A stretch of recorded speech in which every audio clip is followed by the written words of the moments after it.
Tensions on the streets of Greece are running high as the pressures of the economic crisis seriously impact on people's way of life.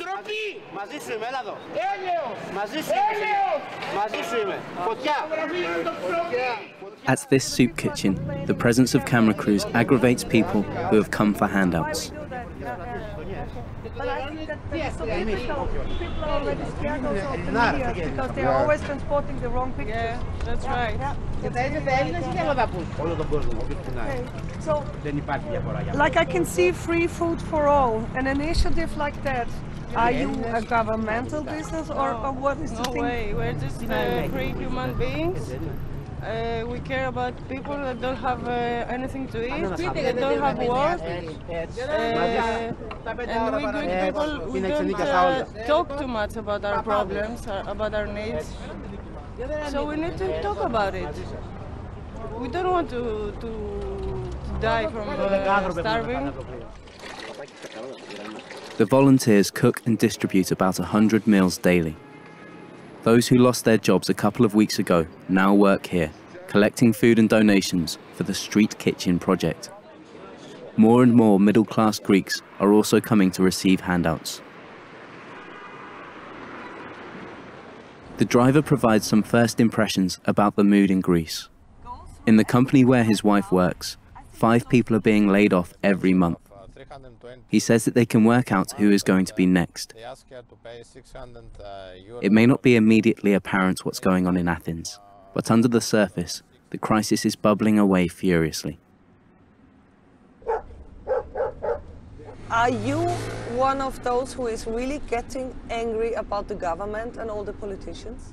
I'm very angry with the government, with the politicians, and with the whole Europe. Because we were expecting something different. We were expecting some solidarity, we were expecting about something European Union. I don't see any union, I just see the power of the stronger against the power of the weak.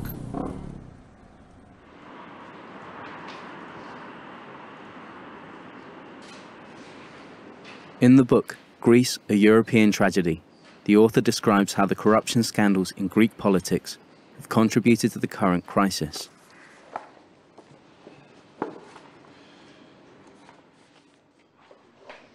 WASSILIS ASWESTOPOULOS is half Greek and half German, but has lived in Athens for many years.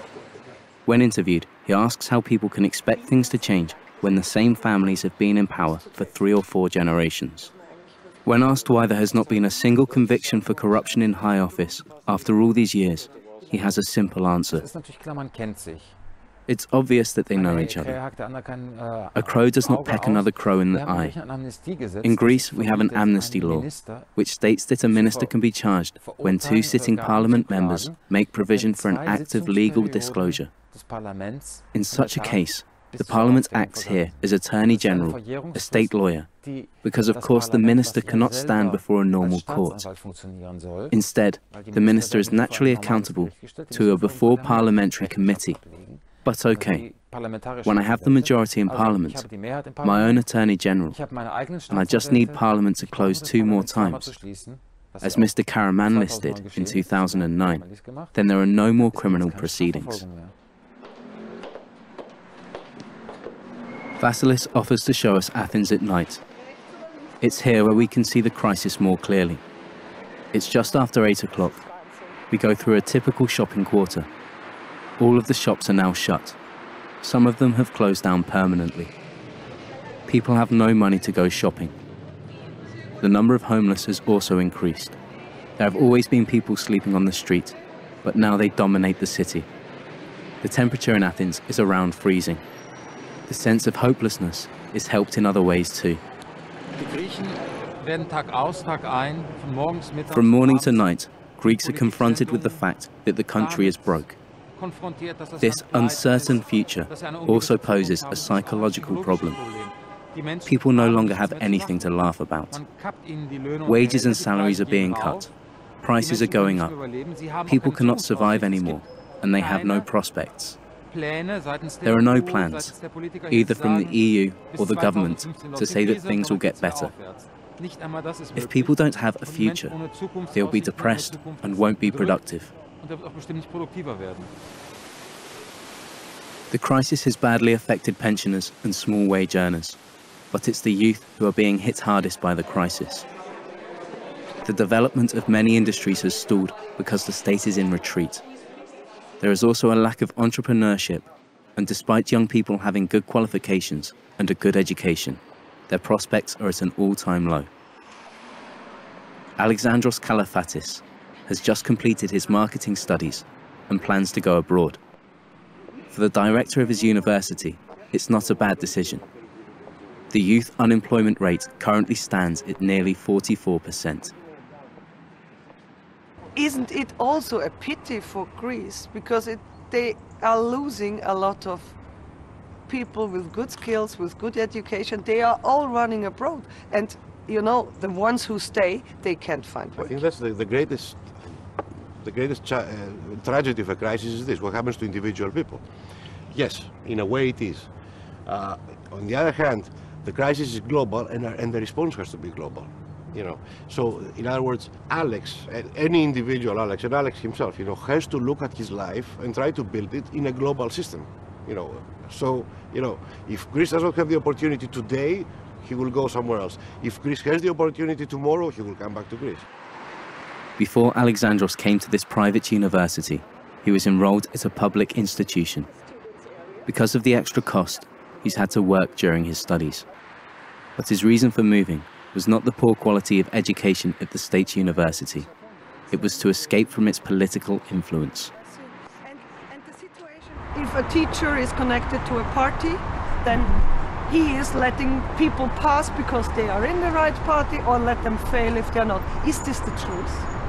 Well, it has happened, but as you can see, in general, the political influence is high in public universities. Yeah. You can see that from the signs on the wall and everything. So on these signs we can see political announcements. Yeah, it's like that? Yeah. A small percentage from individuals or students that just want to express their ideas or opinions. Yeah. But mostly it's from the political influence and political parties that have taken place inside the universities. Jason Lampidis also fled the political brainwashing at his university to study in England. He's been back in Athens for a year, but he's given up the search for work. When he completes his military service, he wants to go abroad again. According to the 24-year-old, it's not fair to solely blame the politicians. He says that it is us who voted for these people for years, so it's also our fault. But his criticisms go even further. Basically, I think what happened should be a wake-up call. It should tell everyone that, yes, there's something wrong, and if young people are not going to do something about it, then who will? If somebody always thinks about going around things, that's how they're going to go through the rest of their life. So basically, I believe if those people don't start realizing that they've basically dug their own grave, and that something drastic has to be done, as in change the way they think about things, then that's the way it's going to be. I know, as Jason said before, I think that it's up to us to take a lesson, not only us, but the other generations, to learn something from this thing. I mean, try to overcome this and never let it happen again. This is Anavra, a small village in Thessaly, a region about 4 hours north of Athens. Most of the people here support themselves through farming. Upon entry to the European community, Greece was a leader in agriculture. 30 years on, EU support for Greece's agriculture is no longer available. In Anavra, money from the EU has also been used, but unlike in other regions, where local politicians use the money to help them buy votes, it's been invested in a modern and efficient livestock industry.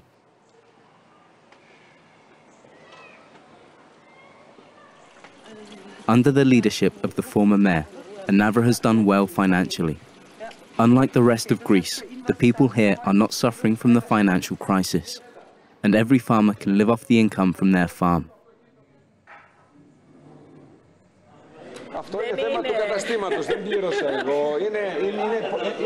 The village inn offers well-known Greek hospitality, and they give guests the opportunity to taste locally produced cheese. Despite Greece's problems, it seems that the people here still trust their politicians.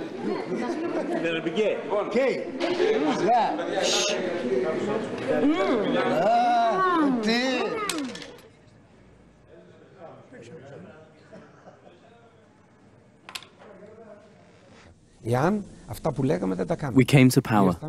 We promised 5 things, but we delivered 15. However, our politicians say one thing, and they do another. And this creates a serious problem, a lack of trust. We came here and had dreams and aspirations to help the local community. We had a vision, and we worked wholeheartedly, and we don't deserve the allegations of corruption that other Europeans have accused us of.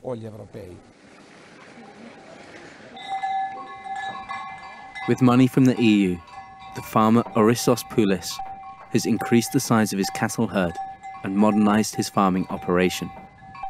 ORISOS says that there are many black sheep in the farming community, people who have gained money surreptitiously by making false statements in order to indulge in private luxuries. But with widespread funding cuts from the EU, he says that farmers like this have also fallen by the wayside. For sure, there are some who have bought cars or other things, and there are other farmers who have invested the money in machinery and buildings, and now their farms are doing very well.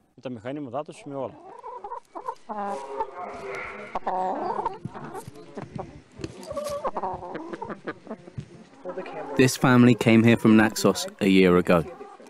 They came because life on their island was getting worse, and many people were moving away because of lack of work.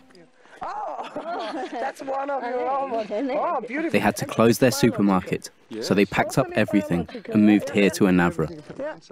The eggs, which he sells in his shop, are from our own barn, SPIROS says proudly. But even in Anavra, to make ends meet for a family of 4 is not easy, especially with the state continuously implementing new fees and taxes. At this point that we are, you have to say no to some things. You don't have to pay everything because you don't own to pay something. When you get 10,000 euros per year to leave 2 children, and the government came and say, oh, you have to give me 500 euros because of the help of each other. And I say to the government, I need help. I need help. I cannot give 500. I count that I need for my kids 3,000 euros per year for bread and milk. The prices are out of control. If you want me, I can show you some, how you call it, timologia, some papers anyway, with the prices, and you can see every day the prices is up, every day. I buy this with a profit, 2 euros 97 cents in 23. Please hold. I hold it, yeah. Look, the same product. Pantene Classic, blah, blah, blah, blah, blah, blah. The same product. 2 euros 41. 70. 23. 2 euros. 50 cents more. It's the same product with the same profit on it. So that's a problem for me, because if I raise the price here in that village for 50 cents to get my money back, everybody's gonna say that I am a thief. Because before 2 days I had this product in another price. Back in Athens, in the middle-class suburb of Hologos, more than 100 small shops have closed in the last 2 months. People from the area say that some of the owners were so desperate that they've even taken their own lives.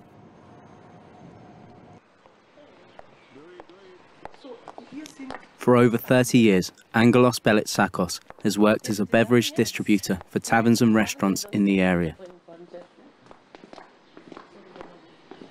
Most of the businesses he supplies to have closed down in the last 2 years, and as a result, the 59-year-old has lost most of his clients.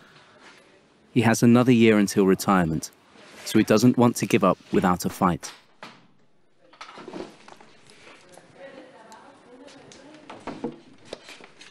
Together with other distributors in the area, he's written a letter of protest to the tax office, listing all the financial demands the government has made since the beginning of the crisis.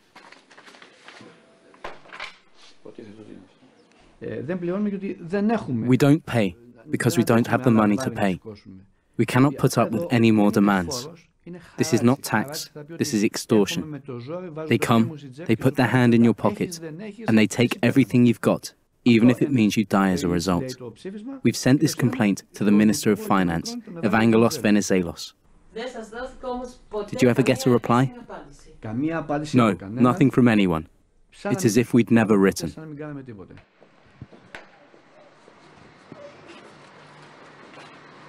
Angelos Belitsakos takes us to his old business premises, which are now empty. The landlord is already renovating it in order to re-rent the property. He says that on the 5th of January, he closed down because he could no longer pay his rent. The landlord allows Mr. Belitsakos to enter the premises again, but only for a short while.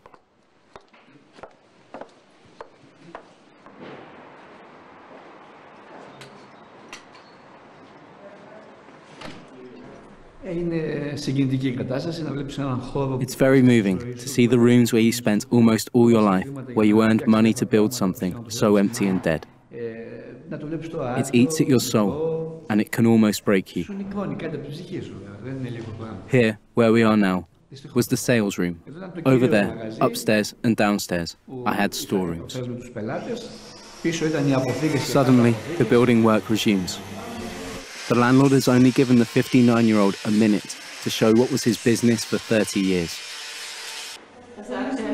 We have to get out because the owner is renovating it in the hope that it can be rent. He has paid workers and does not want to wait for us now. What's it like for him? This was his shop.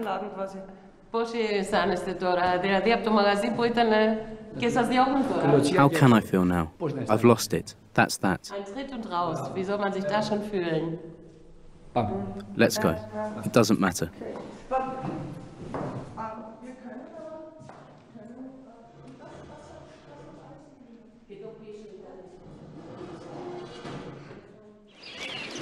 Opposition in Greece has also been stirring far away from the demonstrations in Athens.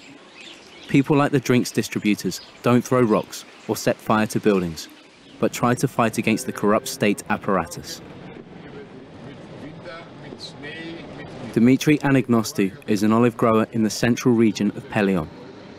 He's been fervently resisting an EU directive to clear his olive groves and wheat fields. I haven't got rid of my trees, but I have planted new ones in order to show that we must live. The EU is a force. It's like a large ship, but unfortunately, it's now without a captain.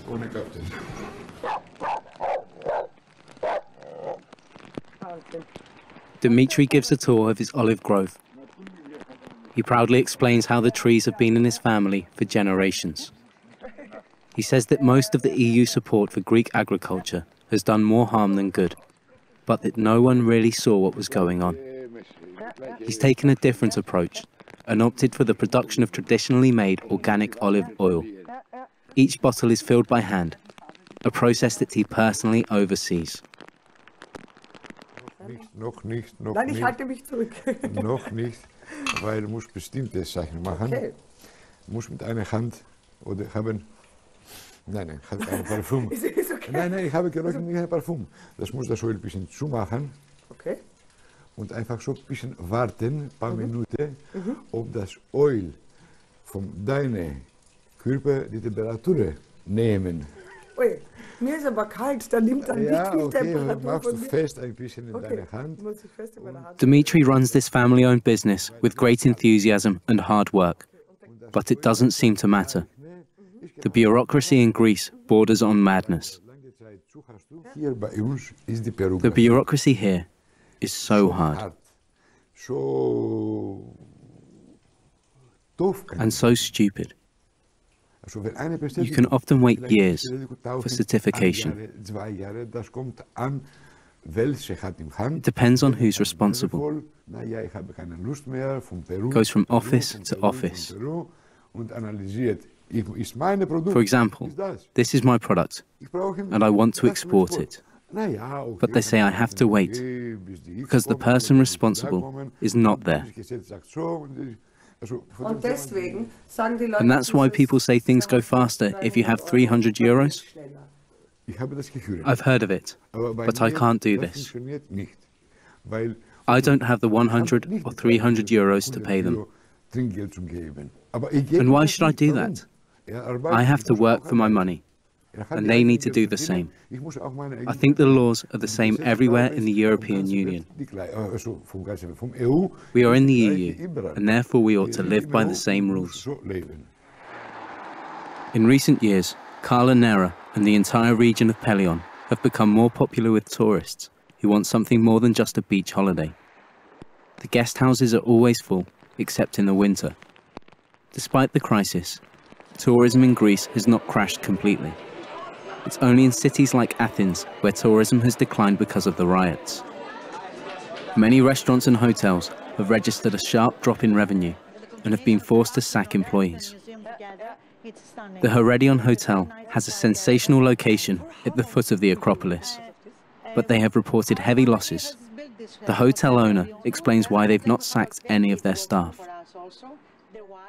We don't have any loans. We don't owe any money to the bank. We're very, because it's a family business, so it's like your house. You cannot spend more than you earn. We're always very close to our expenses. So we know what is happening, and we see that coming, and we're trying to make the best out of it, not at cost of, for the cost of our people.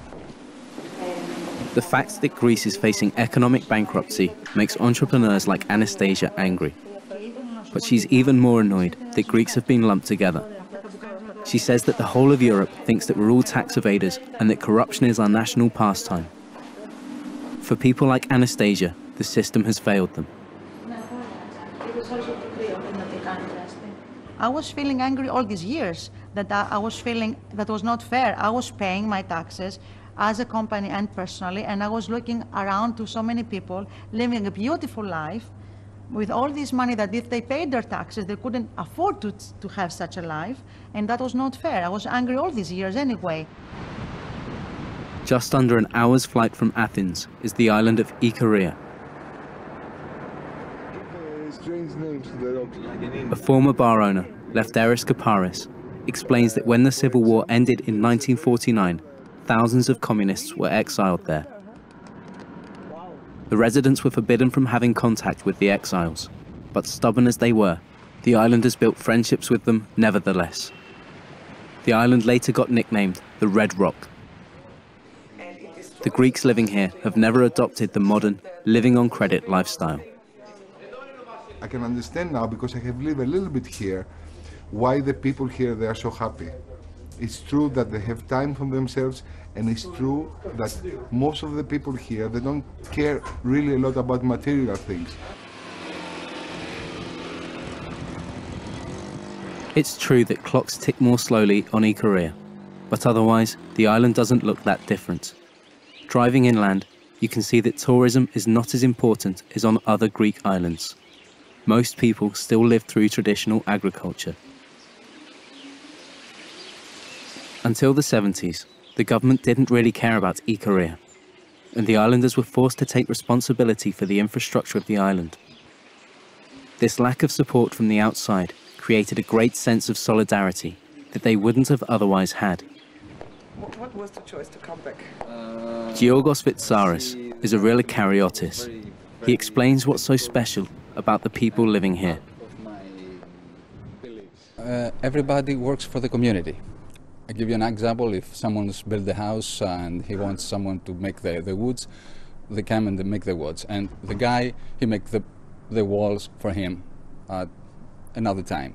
So the change works. And it's very important because now with the crisis, and that's very important, we try to bring that again up in the air. And it works. It's working. It's working. And that's very important because we see we don't need the money to do the simple things for our lives. He also says that the youth are helping to maintain traditions on the island.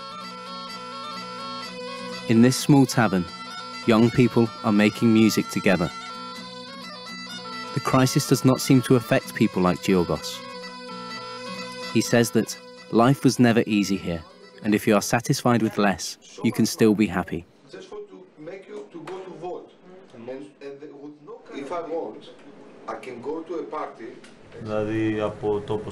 We can enjoy ourselves here at our local cafe. I don't need to go to some other place and hear 500 different songs.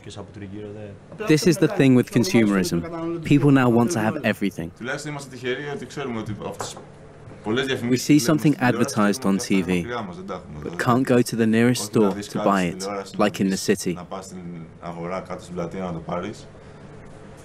Young people in Athens, they see something they like in the evening and say, I have to get that in the morning. It's a big difference in consumer behavior. Many people also want to have branded products. For us, the main thing is to have something to wear.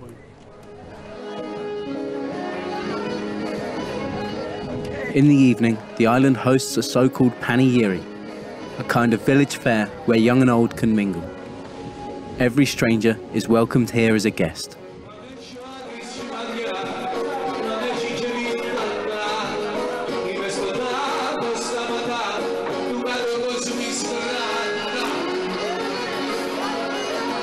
People dance and drink together. For the people of Ikaria, it's important to spend time together as a community.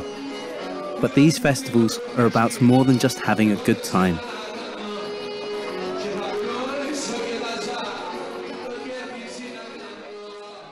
They make this panegyri, this fiesta, to collect money to make some small works for the village. Roads, for the water, for the common buildings. So it was before the Second World, all these things, and we're still doing that.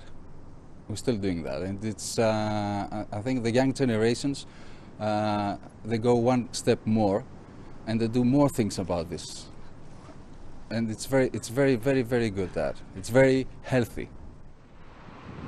Despite the crisis, it's clear that there is still some optimism in Greece, as well as a determination to pull together whenever the state falls short. I really believe that we have this power to overcome anything if we're united. And in the difficult times, the Greeks, they're always united. And I think will happen the same now.